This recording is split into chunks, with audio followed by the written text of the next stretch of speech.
வணக்கம் நண்பர்களே. This is Vijay Jayachandran from Nabil IAS Academy.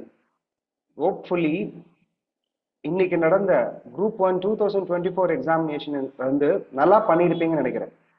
And ரிசல்ட்ஸை பத்தி பாதர் பண்ணாம இப்போ வந்து நீங்க ஒரு சின்னதா ஒரு பிரேக் எடுத்துட்டு ரெண்டு பிளான் வச்சுக்கோங்க. Either you go for group 1 mains. எனக்கு குரூப் 1 ப்ரிலிம்ஸ் வந்து நான் நல்லா பண்ணியிருக்கேன், எனக்கு வந்து மெயின்ஸுக்கு நான் ஃபுல் ஃபிளெஜ்டாக ப்ரிப்பேர் பண்ண போறேன்னா you go for group 1 mains. Or எனக்கு வந்து கொஞ்சம் ஹெசிடேஷன் இருக்கு, ஒரு சின்ன பிரேக் எடுத்துட்டு நான் குரூப் 2க்கு ப்ரிப்பேர் பண்ண போறேன்னா இப்பயே ஆரம்பிச்சிடுங்க. ஏன்னா நம்பர் ஆஃப் டேஸ் வந்து ஃபார் குரூப் 2 ப்ரிலிம்ஸ் வந்து கம்மியாக தான் இருக்கு. இப்போ இருந்து ஆரம்பிச்சிங்கன்னா தான் உங்களுக்கு கரெக்டாக இருக்கும். ரிசல்ட்ஸை பற்றி இப்போ வரி பண்ணாதீங்க. ஏன் அப்படின்னா இந்த காம்படிட்டிவ் எக்ஸாமினேஷனை பொறுத்த வரைக்கும் கொஷின் பேப்பர் வந்து ஈஸி, மாடரேட், டிஃபிகல்ட் இந்த மாதிரி நிறைய ஸ்பெகுலேஷன் இருக்கு. ஸோ எது கட் ஆஃப் எப்படி வரும்னே நமக்கு தெரியாது. அதனால ரொம்ப ஸ்பெகுலேட் பண்ணாம go with flow of process. So இன்னைக்கு நடந்த குரூப் 1 2024 ப்ரிலிம்ஸ்ல ஆல்மோஸ்ட் இதுதான் உங்களோட மார்க் டிவிஷன். ஒவ்வொரு சப்ஜெக்டுக்கு ஏற்ற வெயிட்டேஜ் இதுதான். ஸோ அரௌண்ட் ஃபர்ஸ்ட் இம்பார்ட்டன்ஸ் வந்து பார்த்தீங்கன்னா ஆஸ் யூஷுவல் யூனிட் 8ல அதிக இம்பார்ட்டன்ஸ் கொடுத்துருக்காங்க. ஃபாலோட் பை யுவர் ஜிஎஸ்ல வந்து பார்த்தீங்கன்னா கரண்ட் அஃபேர்ஸ்லையும் பாலிட்டிலையும். ஸோ இன்னும் ஆவரேஜாக வந்து 23 to 24 கொஷின்ஸ் கேட்டிருக்காங்க பாலிட்டியில். The word parliament is derived from dash word parley which means to talk. So ஆக்சுவலாக இது வந்து ஒரு French expression, French word. It is an French word. இதோட மீனிங் என்ன அப்படின்றத அவங்களே கொடுத்துருக்காங்க. Meaning to speak or to talk. So இதுக்கு ஆன்சர் வந்து ஏ. 22nd. இது வந்து சிம்பிளான கொஷின். பட் அன்டில் அன்லெஸ் இந்த பார்லிமெண்ட் என்ற வேர்ட் எங்க இருந்து எடுத்துட்டாங்கன்னு தெரியாம உங்களால அட்டன் பண்ண முடியாது. ஆக்சுவல் கொஸ்டின் தான், பட் தெரியலன்னா ஆன்சர் பண்ண முடியாது. ஆன்சர் வந்து A. So second question, president of India is elected by the system of direct elections. இங்க தான் அவங்க இன்ஸ்பெசிஃபிக்கா உங்களுக்கு ட்விஸ்ட் பண்ணி கொடுத்துருக்காங்க. அது வந்து indirect elections. Indirect election by a system of electoral college. So MP and MLAs மட்டும் ஓட்டு போடுவாங்க, டைரக்டா பீப்புள் ஓட்டு போட மாட்டாங்க. ஃபர்ஸ்ட் ஆப்ஷன் வந்து ராங். ஸோ ஃபர்ஸ்ட் ஆப்ஷன் இருக்கிறதெல்லாம் நீங்கள் எலிமினேட் பண்ணால உங்களுக்கு அடுத்த இருக்கிற ஆப்ஷன்ஸ் தான் வரும். So president of India is a nominal head of the state. இந்த ஆப்ஷன் கரெக்ட். பிரைம் மினிஸ்டர் வந்து real head of the state. President of India வந்து டி ஜூரி எக்ஸிக்யூட்டிவ்னு சொல்லுவாங்க, ஒரு நாமினல் ஹெட் ஆஃப் த ஸ்டேட்னு சொல்லுவாங்க. ஆன்சர் வந்து பி 2 ஒன்லி. அடுத்த question, free and compulsory education to all children of the age of 6 to 14 years in such a manner as the state may by law determine through. எந்த constitutional amendment act மூலமா free and compulsory education, அதாவது article 21A வந்துச்சு அப்படின்ற மாதிரி இன்டைரக்டா question கேட்டிருக்காங்க. Article 21A மட்டும் இல்ல, 51A of subdivision K as well as article 45 and article 21A of fundamental rights. இது எல்லாமே எதுல கொண்டு வந்திருப்பாங்கன்னா 86th constitutional amendment act of 2002. அந்த இந்த அமெண்ட்மெண்ட் மூலமா தான் கொண்டு வந்திருப்பாங்க. ஆன்சர் வந்து சி. இது ஸ்ட்ரெயிட் ஃபார்வர்ட் கொஸ்டின், சிம்பிள் கொஸ்டின்ஸும் கூட. நெக்ஸ்ட், ஃபண்டமெண்டல் ரைட்ஸ்லேயே இந்த ஆர்டிகல் 15 வச்சு ரெண்டு கொஸ்டின்ஸ் கேட்டிருக்காங்க இந்த இயர்ல. ஸோ ஓபிசி ரிலவெண்டான இருக்கிற ஆர்டிகலை கேட்டிருக்காங்க. பிற்படுத்தப்பட்ட வகுப்பினர், ஐ மீன் அதர் பேக்வர்ட் கிளாஸஸை பத்தி கொஸ்டின் கேட்டிருக்காங்க. அதுக்கு முன்னாடி ஒரு பிரீஃபா இந்த ஆர்டிகல்ஸை பார்த்தல, அதுக்கப்புறம் நான் கனெக்ட் பண்றேன் உங்களுக்கு ஆன்சர் என்னன்ட்டு. So article 15 clause 1 or subdivision 1, subdivision 2 and subdivision 3, இது மூணு மட்டும்தான் உங்களோட ஒரிஜினல் கான்ஸ்டியூஷன்ல 1950ல வந்த ஒரிஜினல் கான்ஸ்டியூஷன்ல மென்ஷன் ஆயிருக்கு. So article 15 clause 4, 15 clause 5, 15 clause 6, 4, 5, 6 subdivision எல்லாமே அமெண்ட்மெண்ட் மூலமா தான் கொண்டு வந்திருப்பாங்க. ஸோ 15 கிளாஸ் 4 தான் உங்களுக்கு social backwardness and educational backwardness base பண்ணி ஒரு அமெண்ட்மெண்ட் மூலமா கொண்டு வந்திருப்பாங்க. இது வந்து first constitutional amendment act, first constitutional amendment act மூலமா கொண்டு வந்திருப்பாங்க 15 கிளாஸ் 4. சிமிலர்லி உங்களோட 16 கிளாஸ் 4ம் வந்து speaks about reservation regarding social backwardness and educational backwardness. So answer வந்து இதுக்கு both 15 clause 4 and 16 clause 4. Answer வந்து 1 and 2. ஆன்சர் வந்து சி. ஆன்சர் வந்து சி. சிமிலர்லி முன்னாடி நாம டிஸ்கஸ் பண்ண மாதிரி தான் குரூப் 1 2024ல ஆர்டிகல் 15 வச்சு ரெண்டு கொஸ்டின் கேட்டிருக்காங்க. முன்னாடி நம்ம பார்த்த கொஸ்டின், முன்னாடி நம்ம டிஸ்கஸ் பண்ண மாதிரி ஸோ ஆர்டிகல் 15 1 2 3 மட்டும்தான் ஒரிஜினல் கான்ஸ்டியூஷன்ல இருந்துச்சு. 15 கிளாஸ் 4 வந்து சம்பகம் துரைராஜன் வந்து இப்போ கேஸ் போட்டிருப்பாங்க. இந்த மாதிரி கோட்டானால 1927ல மெட்ராஸ் பிரசிடென்சில இருக்கிற கோட்டானால என் பொண்ணுக்கு சீட்டு கிடைக்கலன்னு கேஸ் போட்டிருப்பாங்க. அந்த சம்பகம் துரைராஜன் கேஸை பேஸ் பண்ணி தான் first constitution amendment act Jawaharlal Nehru கொண்டு வந்திருப்பாங்க. அந்த அதுல one among the article amendment தான் ஆர்டிகல் 15 கிளாஸ் 4. ஆன்சர் வந்து A, 15 clause 4. Next, equal justice and free legal aid to the poor are guaranteed under. இது வந்து டிபிஎஸ்பியில ஆர்டிகல் 39A கீழே மென்ஷன் ஆயிருக்கும். ஆன்சர் வந்து B, answer B. Next, regarding the fundamental rights. So, right against exploitation, இது வந்து ஆக்சுவலா right against exploitation கீழே 23 and 24 இந்த ரெண்டு ஆர்டிகல்ஸ் மட்டும்தான் இருக்கு. 23 வந்து provision of trafficking in human beings. 24 வந்து provision of employment of children in factories. So option வந்து 2 and 4 மட்டும்தான். ஏன்னா ப்ரொடெக்ஷன் ஆஃப் லைஃப் வந்து ஆர்டிகல் 21 கீழே வரும். And protection of language, script and culture of minorities வந்து 29 கீழே வரும். ஆப்ஷன் வந்து 2 and 4. ஸோ 2 and 4 இருக்க ஆப்ஷன் வந்து C. Next, the article that states role of scientific temper. இது வந்து ஃபண்டமெண்டல் டியூட்டிஸ்ல மென்ஷன் ஆயிருக்கிற ஒன் அமாங் த ஒரு பெராமீட்டர். ஸோ ஆன்சர் வந்து பி, 55 வந்து answer B, 51A. Next, 84th question. Consider the following statements on fundamental duties. So, fundamental duties வச்சு ரெண்டு question கேட்டிருக்காங்க. இதுல ரெண்டு கமிட்டிஸ் மென்ஷன் ஆயிருக்கும் ஃபண்டமெண்டல் டியூட்டிஸ்ல. ஏன்னா இவங்க தான் ரெக்கமெண்ட் பண்ணியிருப்பாங்க. இதுல ரெக்கமெண்ட் பண்ணதுல ஸ்வரன் சிங் கமிட்டி என்ன ரெக்கமெண்ட் பண்ணியிருப்பாங்கன்னா, டாக்ஸ் பே பண்றது, paying taxes plus voting elections, இதெல்லாம் ரெக்கமெண்ட் பண்ணியிருப்பாங்க.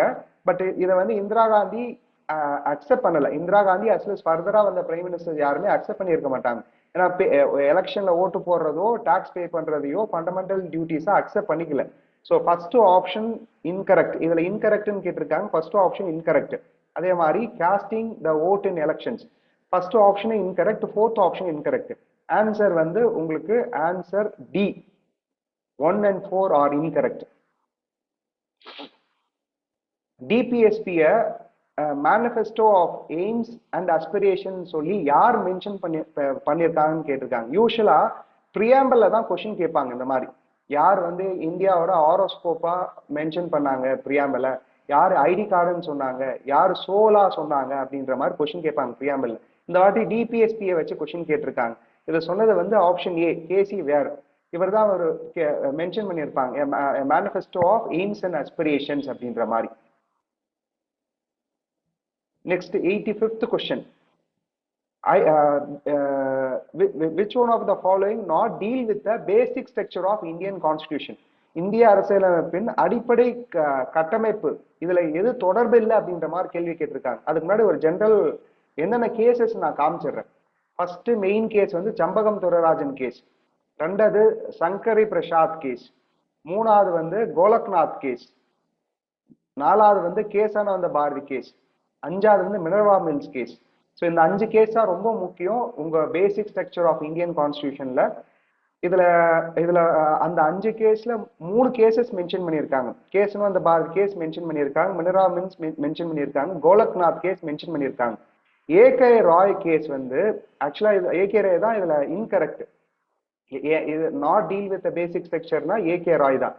இது எதை பத்தி டீல் பண்ணுதுன்னா, constitutional validity of ordinance making power of the president of India. குடியரசுத் தலைவரோட அவசர சட்டம் சொல்லுவாங்க, ordinance making power of president of India. Article 1, 2, 3 கீழே மென்ஷன் ஆயிருக்கு. ஸோ அந்த ஆர்டிகிளை பத்தி டிஸ்கஸ் பண்ற கேஸ் தான் இந்த AK Roy versus union of India 1982. So option C. Next, state லெஜிஸ்லேச்சரை பேஸ் பண்ணி ரிப்பீட்டடா கொஸ்டின்ஸ் கேட்டிருக்காங்க. ஏன் அப்படின்னா கவர்னருக்கும் சீஃப் மினிஸ்டருக்கும் நிறைய டசில் இருந்ததுனால இந்த ஸ்டேட் லெஜிஸ்லேச்சர் அதே மாதிரி கவர்னரோட பவர் வச்சு ரிப்பீட்டடா கொஸ்டின் கேட்டிருக்காங்க. ஸோ இதுல ஒரு ஆர்டிகிளா பார்க்கலாம்.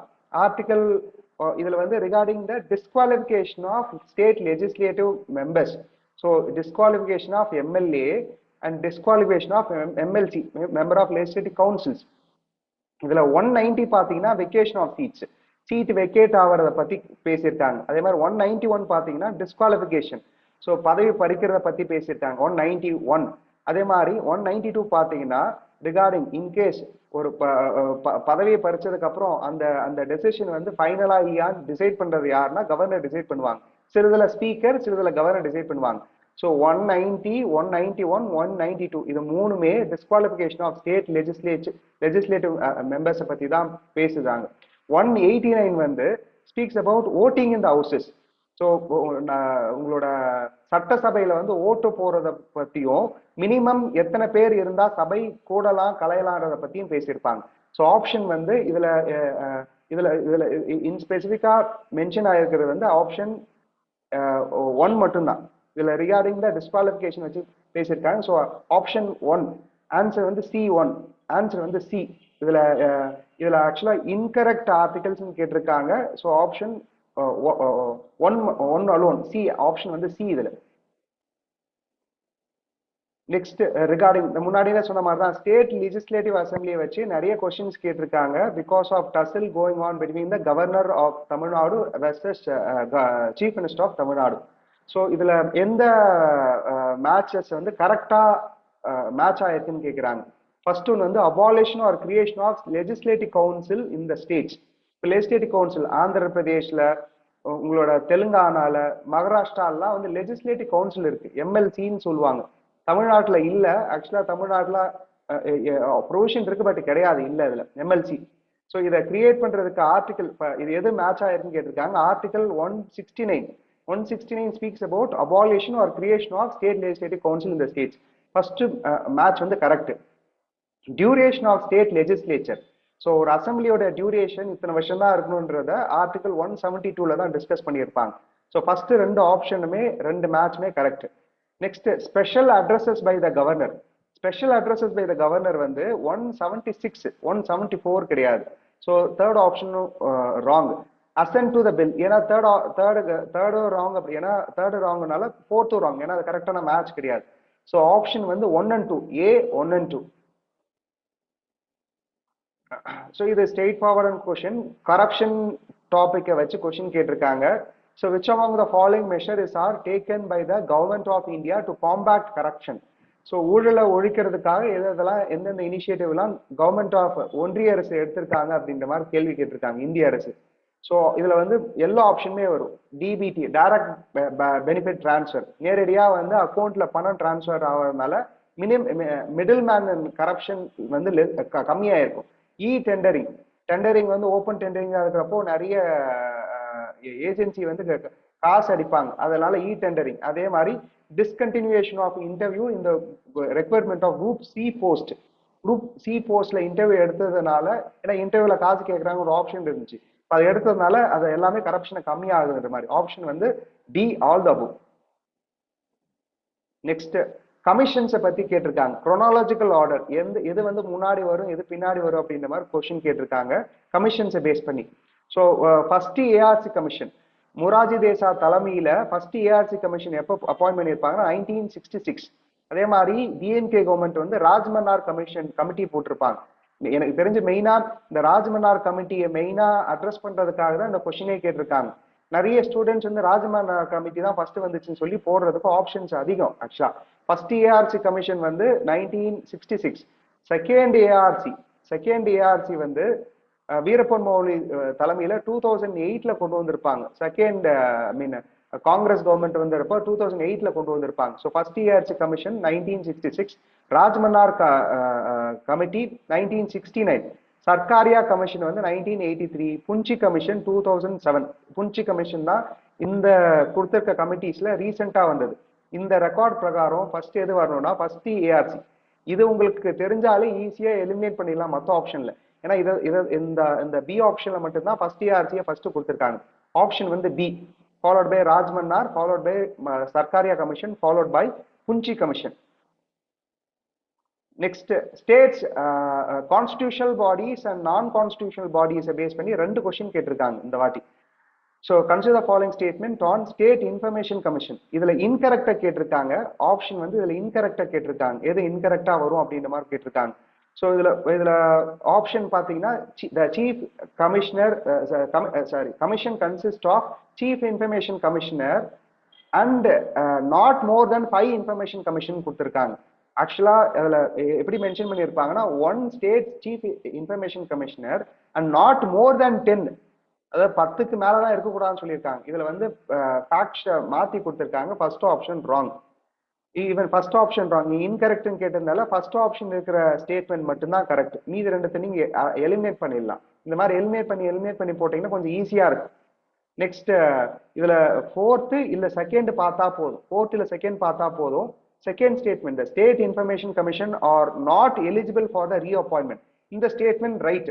ஏன்னா அதுலயே மென்ஷன் பண்ணியிருப்பாங்க state information commission and central information commission are not eligible for the reappointment அப்படின்னு மென்ஷன் பண்ணியிருப்பாங்க. ஸோ இந்த செகண்ட் ஆப்ஷன் ரைட். அப்போ ஃபோர்த் ஆப்ஷன் மட்டும் பார்த்தா போதும். அந்த ஃபோர்த் ஆப்ஷன் என்னன்னா high court chief justice is one of the members of the committee which recommends state information commissioner. ஆக்சுவலா இது வந்து ராங். ஹைகோர்ட் சீஃப் ஜஸ்டிஸ் வரமாட்டாங்க மோஸ்ட்லி இன்ஃபர்மேஷன் கமிஷனுக்கு. ஸோ இதுல இதுல இதுல எது ராங் அப்படின்னா 1 and 4 ஆன்சர் வந்து C. 1 and 4 answer C. Regarding state human rights commission, state central human rights commission, national human rights commission, national human rights commission வந்து mostly union லிஸ்ட்ல இருக்கிற ஐட்டம்ஸை மட்டும் தான் என்கொயர் பண்ணுவாங்க. உங்களோட ஸ்டேட் ஹியூமன் ரைட்ஸ் கமிஷன் வந்து both state list and concurrent list, union list பார்க்க மாட்டாங்க, state list and concurrent list. So மாநிலம் மற்றும் பொதுப்பட்டியல் இருக்கிறது தான் பார்ப்பாங்க. ஆன்சர் வந்து சி. நெக்ஸ்ட் இது ஆக்சுவலா கொஞ்சம் கஷ்டமான கொஸ்டின். இன்கேஸ் உங்களுக்கு தெரிஞ்சா மட்டும் தான் ஆன்சர் பண்ண முடியும். ஏன் அப்படின்னா இப்போ நிறைய இதுல ஈஸியஸ்ட் ஆப்ஷன் வந்து 130. Article 130 speaks about seat of the supreme court of India. Supreme உச்ச நீதிமன்றத்தோட சீட்டை பத்தி பேசுறது ஆர்டிகல் 130. ஸோ டி வந்து உங்களுக்கு 1 வரணும். இந்த ரெண்டு ஆப்ஷன் மட்டும் தான் டிக்கு 1க்கு வருது ஆக்சுவலி. ஸோ இப்போ மற்ற பாருங்களேன். இப்போ ஃபார் எக்ஸாம்பிள் 124C வந்து speaks about power of parliament to make law. So நாடாளுமன்றத்தோட அதிகாரத்தை பத்தி பேசுறது தான் 124C. 124Cன்னு சொல்லுவாங்க. 124 subdivision 3 speaks about power of parliament to make law. Then Article 125 speaks about salaries of Supreme Court judges, salaries and allowances of Supreme Court judges. 126 speaks about appointment of acting CJ. So Chief Justice of India in case absent அப்படின்னா President of India தான் acting CJ appoint பண்ணுவாங்க. அதை பத்தி பேசுறது Article 126 of Indian Constitution. A option 2, B option 3, C option 4 and D option வந்து 1. Answer வந்து A. The power of judicial review relates to, இது வந்து ஆர்டிகல் 13 ஆஃப் இந்தியன் கான்ஸ்டிடியூஷன். நிறைய வாட்டி ஜுடிஷியல் ரிவ்யூ வச்சு கொஸ்டின்ஸ் நிறைய டைம் கேட்டிருக்காங்க டிஎன்பிசியிலே. It speaks about declaring the laws of parliament unconstitutional that are against constitution of India. Answer வந்து B.